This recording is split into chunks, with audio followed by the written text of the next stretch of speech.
Andrew McGregor and his nephew John Malcolm were precisely alike, except for one particular. Both were unmistakably Scottish, to an extent that it was almost caricatural. Both were lean-faced and close-lipped, and ropey in figure. Both were thrifty to the point of penuriousness, and both loved with a dour love the rugged soil of their neighboring hillside ranches in El Dorado. The difference lay in this, that McGregor, a native of Ayrshire, was fantastically enamored of the poetry of Burns, whom he quoted on all possible occasions, regardless of whether or not the verse was appropriate. But young Malcolm, who was Californian by birth, had a secret disdain for anything in rhyme or meter, and looked upon his uncle's literacy enthusiasm as an odd weakness in a nature otherwise sound and admirable.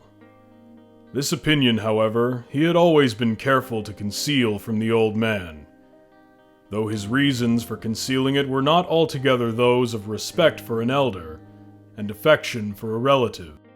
McGregor was not close upon 80, and a lifetime of rigorous toil had bowed his back and consumed his vitality. In the space of a few months, his health had broken, and he was now quite feeble.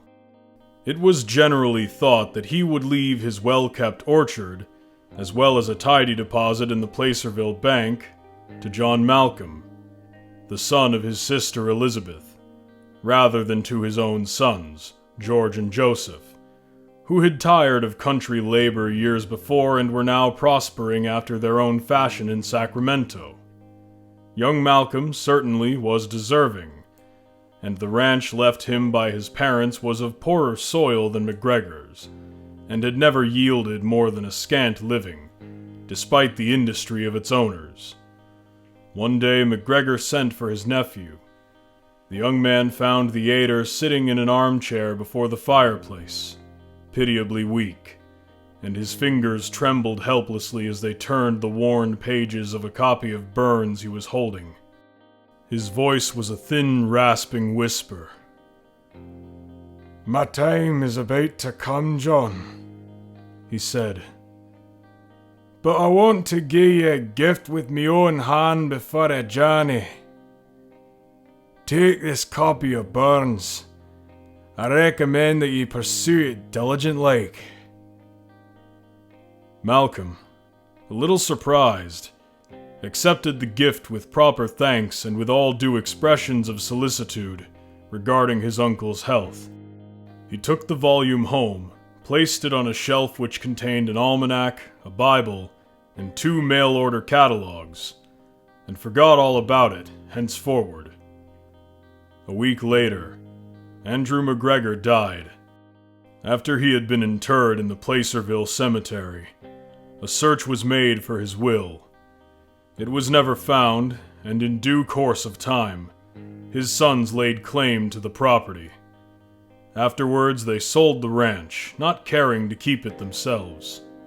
John Malcolm swallowed his disappointment in dour silence, and went on plowing his rocky slope of grapevines and pear trees. He saved a little money, purchased a little more property, and eventually found himself in a position of tolerable comfort, which, however, could be maintained only at the cost of incessant work. He married, and 1 daughter was born to him. He named her after his Aunt Elizabeth, of whom he had been fond. 20 years later, the long hours of back-breaking toil plus an addiction to El Dorado moonshine had finally done their work. Prematurely worn out at 50, John Malcolm lay dying. Double pneumonia had set in, and the doctor made no pretense of hopefulness. Malcolm's wife and daughter sat at his bedside. Usually a silent man, delirium had now loosened his tongue, and he babbled for hours at a time. Mostly he talked of the money and property he had once hoped to inherit from Andrew McGregor, and regret for its loss was mingled with reproaches toward his uncle. The lost will had been forgotten by everyone else long ago, and no one had dreamt that he had cared so much, or borne the matter so much in mind all these years. His wife and daughter were shocked by his babbling. In an effort to preoccupy her mind, Elizabeth took from the shelf the copy of Burns which MacGregor had once presented to his nephew, and began to turn the sheets. She read a poem here and a stanza there, and with a mechanical feverishness her fingers contrived to flick the pages. Suddenly she came upon a thin sheet of writing paper, which had been cut to the exact size of the book, and had been pasted so unobtrusively that no one could have detected its presence without opening the volume at the right place. On this sheet, in faded ink, was written the last will and testament of Andrew MacGregor, in which he had left all his property to John Malcolm. Silently, the girl showed the will to her mother. As the two bent over the yellowed sheet, the dying man ceased to babble. "What's that?" he said, peering towards the woman.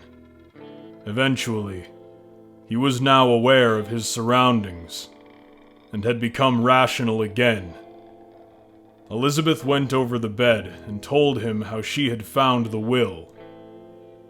He made no comment whatever, but his face went ashen and lifeless, with a look of bleak despair. He did not speak again. He died within 30 minutes. It is probable that his death was hastened several hours by the shock